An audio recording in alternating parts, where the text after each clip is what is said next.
Halo teman-teman, assalamualaikum warahmatullahi wabarakatuh. Kemarin kita udah membahas icon, monyet icon. Terus menurut dokumentasi selanjutnya adalah onReady. onReady ini bakalan sering banget digunain. Dan apa sih onReady? Dan kebetulan karena aku sering menggunakan onReady, jadi oke, di sini kita ada contoh ini. Untuk di karakter name mending aku copy dulu aja, terus aku mau taruh di Godot seperti biasa. Ini tes yang kemarin icon aku close. Dan di sini ada Node2D.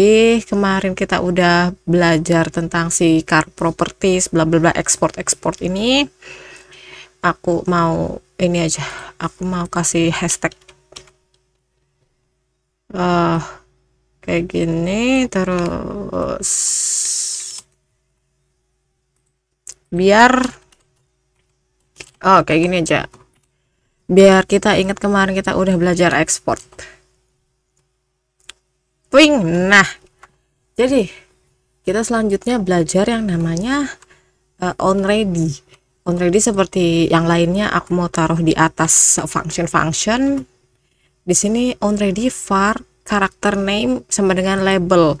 Ada perbedaan sedikit antara export sama onReady. Jadi kalau onReady itu ini value-nya itu dia ada di scene di sebelah kiri itu. Ini semua harusnya dia mengacu pada scene di sini, not scene. Sementara kalau ekspor kan kita lihat ke kanan ya, ke inspektor. Nah, dan kita bisa mengubah ini sama seperti onReady, kita bisa mengubah value-nya secara lebih dinamis kalau misalnya kita mengacu ke Node2D. Dan contohnya nih, kita di sini ada karakter name label, dan coba aku kasih contohin teman-teman.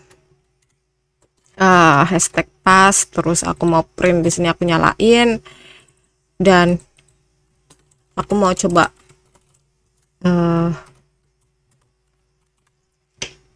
play kasih karakter name ini, dan dia tidak terjadi apa-apa karena tulisannya di sini object null. Kenapa object null?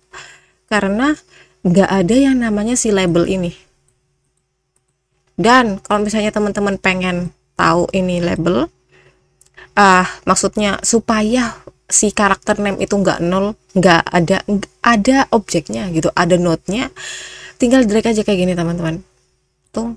Nah, ini kalau misalnya pengen mengacu ke button, atau kalau misalnya teman-teman mau lebih bersusah-susah payah, bisa dot ini titik, ini path kan, titik itu berarti si Node2D ini, atau node dimana script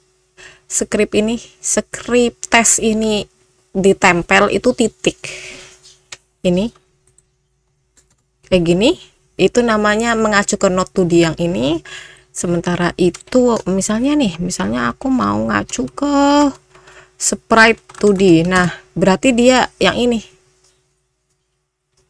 Dan karena aku lebih suka yang gampang-gampang, biasanya aku ngedrag kayak gini aja. Nah ini kan sama aja nih. Terus kalau sprite 2D aku taruh sini jadi sprite 2D, terus kalau ke button jadinya button.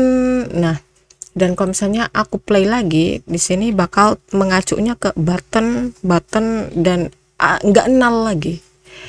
Contoh nih, biasanya ini digunain buat banyak fungsi juga. Jadi contohnya nih, ini kan kita mengacu ke button ya. Jadi kalau misalnya kita lihat di sebelah kanan teman-teman, button itu ada teks. Oke, dan ada icon bla bla bla. Kalau misalnya kita hover mouse kita ke sebelah kanan ini, ketutupan nggak sama nah itu ya, ketutupan ya, udah yang enggak ketutupan. Nah, contohnya ini disable. Oke, karena disable-nya jenisnya full dan dia false. Jadi kalau misalnya disable-nya true, nanti buttonnya bakal ke disable.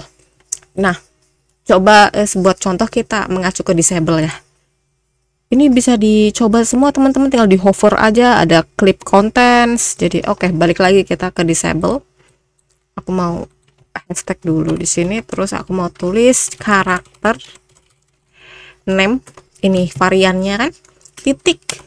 Kita mau disable. Ini kalau misalnya di sebelah kanan kan base buttonnya itu disable-nya nggak dicentang ya, berarti false.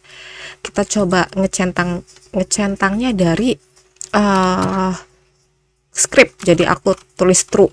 Kenapa true? Jadi lawan katanya yang di sini kan disable-nya ternyata dia aslinya itu false, jadi true.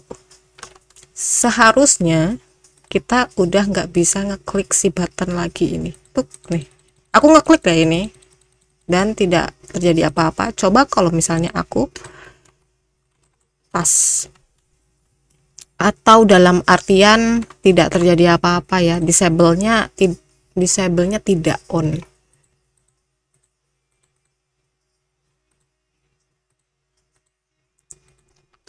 Kita coba lagi di sini, disable-nya coba aku false-in, false, twing begitu, button press.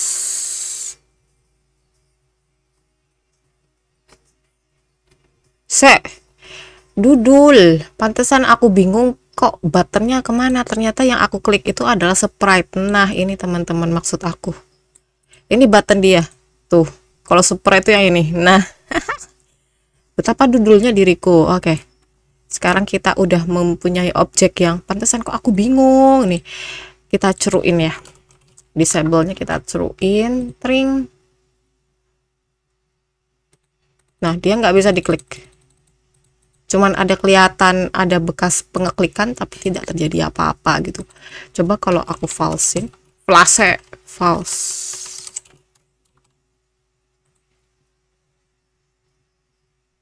Nah beda kan, ini kena klik. Jadi itu fungsi onReady, jadi dia buat meng-assign yang ada di node.